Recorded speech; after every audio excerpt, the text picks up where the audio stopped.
Olá, meus queridos, a graça e a paz do nosso Senhor Jesus Cristo seja com todos vocês. Bom, estamos aqui para continuar nossos estudos na revista Crescendo na Palavra, desta feita para estudar nossa lição de número 5, que fala do Evangelho e a moral. Nós vamos observar nesta nossa lição que a ética e a moral se confundem muitas vezes e que é importante saber discernir, porque a moral é situacional, é cultural e é temporal, enquanto a ética é universal, é atemporal e é acultural. Bom, vamos ver o que quer dizer isso. Eu, por exemplo, durante alguns anos da minha vida, fui um membro da igreja que, sob hipótese alguma, andava com um short ou bermuda, porque julgava que isso era indevido, que seria um pecado contra Deus e, consequentemente, imoral. Isso, durante bons anos da minha vida, foi uma prática moral que eu tive no meu dia a dia. Porém, com o avanço do meu conhecimento, com o avanço e o crescimento do conhecimento bíblico doutrinário, a interpretação da palavra de Deus, o conhecimento daquilo que a palavra de Deus ensina, eu fui me conscientizando de que, na verdade, isto não era algo imoral para com Deus e muito menos antiético. E é sobre isso que a nossa lição de número 5 vai falar. Logo, no tópico primeiro, nós iremos avaliar o que é a moral. Moral é o quê? Moral é o conjunto de regras, de valores, de normas, de conceito de certo e errado que regem um povo. A moral, ela se constitui na prática de um povo e ela é situacional, ou seja, ela depende da situação que a envolve, ela é cultural, ela depende da cultura em que aquele povo vive e ela é temporal, ela depende da época em que ela é estabelecida. Há situações em que uma questão moral pode ser negligenciada para bens maiores, como por exemplo a preservação de uma vida. É moral sempre preservar a vida. É imoral produzir a morte, porém há situação em que produzir a morte de uma pessoa evitará a morte de milhões ou milhares de pessoas, e estes são casos situacionais em que um ato imoral é tolerado a fim de promover um bem maior, como por exemplo a legítima defesa. É um ato que normalmente seria considerado imoral, tirar a vida de alguém, mas em defesa da própria vida isso é tolerado pela sociedade. Também a moral é cultural, no sentido de que em cada lugar há conceitos morais específicos próprios daquele local.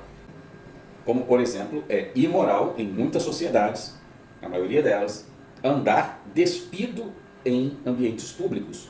Porém, em diversas comunidades indígenas, isso é moralmente comum, aceitável. São exemplos de moral cultural. E ela é temporal também. Ou seja, gente, o que hoje é imoral, amanhã pode não ser mais. O que hoje é moralmente correto, amanhã pode não ser mais. Muitas coisas que uma sociedade considerou imoral durante algum tempo, hoje já não são mais. Houve uma época na nossa sociedade brasileira em que era imoral uma mulher de bem usar esmalte de cor vermelha, até mesmo roupas de cor vermelha. Houve uma época na nossa história em que era considerado imoral uma mulher de bem beijar na boca o seu marido. Veja o que a cultura considera moral ou imoral em determinadas épocas. Hoje, isso é desejável. O beijo na boca de um casal é algo desejável. Logo entendemos e entenderemos no tópico primeiro da nossa lição que a moral é cultural, que ela é temporal e que ela pode ser situacional. Caminhando ainda dos nossos estudos, vamos chegar ao tópico 2, onde vamos relacionar moral e ética. O que é a ética em relação à moral? Se a moral é o conjunto de regras, de normas, de costumes, tradições, a ética é o estudo que se faz desses conjuntos de normas.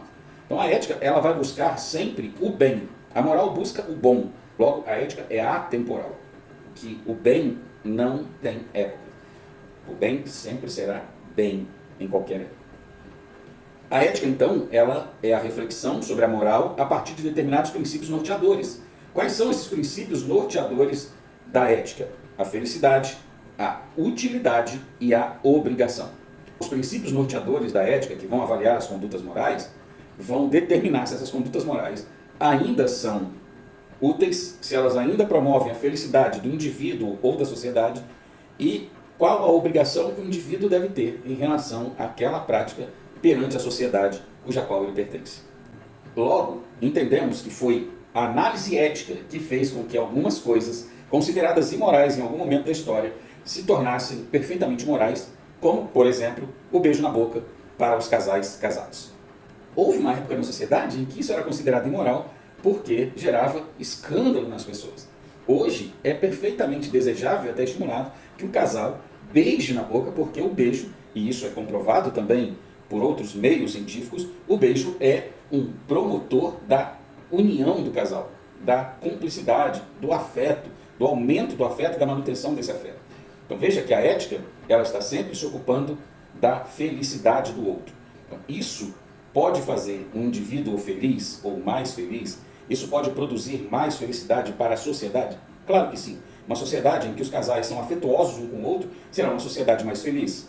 Isso é útil? Obviamente que é útil, porque se o beijo na boca produz maior afeto, maior cumplicidade entre casais, isso trará grandes benefícios à sociedade, à família e ao próprio casal. E qual a nossa obrigação para com a sociedade diante dessa situação? A de sempre promover o bem conjugal.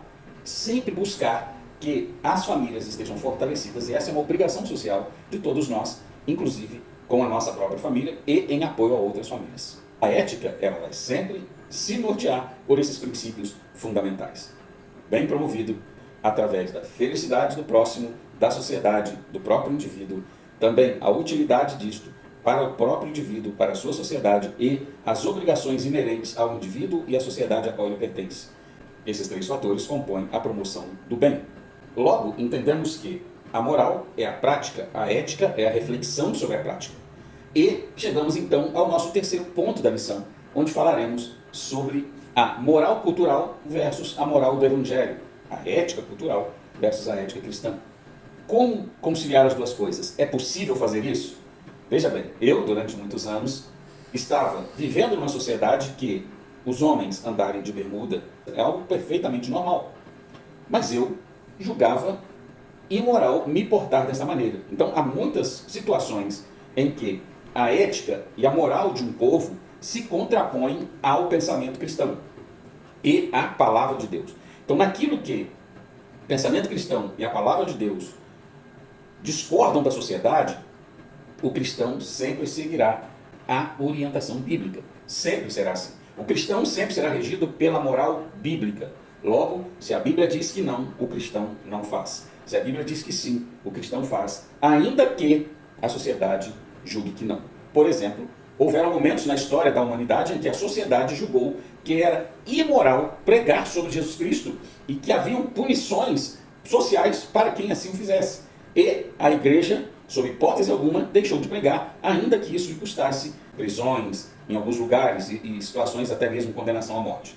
Veja que há momentos em que a conduta cristã conflita com a conduta social, consequentemente dadas as perspectivas morais e éticas distintas. Também é um fato que quando o cristianismo começa a influenciar uma sociedade, a ética cristã passa a nortear a conduta dessa sociedade também por conta da influência dos cristãos. E aí a própria sociedade absorve a moral e a ética cristã a ponto de praticá-la no seu dia a dia, sem sequer se dar conta de que estão praticando a ética cristã. Os países de primeiro mundo e de influência protestante são países que têm nas suas constituições muitos princípios da ética cristã e que são vividos pelo povo, que trazem grande benefício a eles, porque os princípios morais cristãos são muito benéficos à sociedade, porque são regidos por uma ética que promove o bem que vem de Deus. E tudo aquilo que vem de Deus promove avanço e crescimento também para aqueles que seguem piamente esse princípio. E as sociedades que seguem os princípios bíblicos, sociedades estas fortemente influenciadas pelo protestantismo, são as sociedades mais poderosas da Terra hoje, sociedades cristãs protestantes. A nossa conduta pode e deve influenciar a sociedade.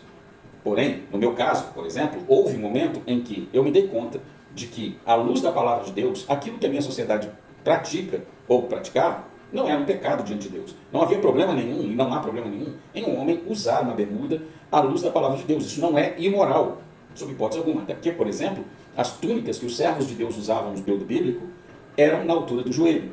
Logo, a bermuda está exatamente na mesma altura. Então entendemos que a cultura cristã pode sim ser influenciada pela sociedade quando a sociedade tem um padrão moral que não confronta, não contraria a palavra de Deus. E que a palavra de Deus e a conduta cristã pode e deve influenciar a sociedade naquilo que promoverá o bem desta nação, desta sociedade. Os princípios morais e éticos da palavra de Deus devem sempre reger a nossa vida, em qualquer situação.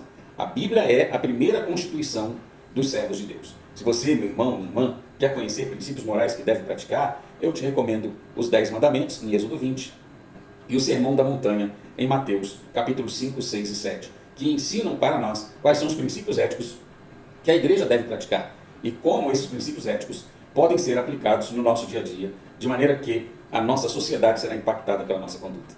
Em suma, este é o ensinamento da lição de número 5. A moral cultural pode ser boa em muitos aspectos, mas sempre deverá ser permeada, analisada e suprida pela moral bíblica, acima de tudo.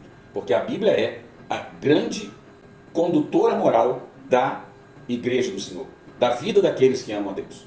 A nossa conduta sempre deverá ser a partir da palavra de Deus e sempre em conformidade com ela. Que Deus te abençoe, que Deus abençoe a sua casa, a sua família, em nome de Jesus.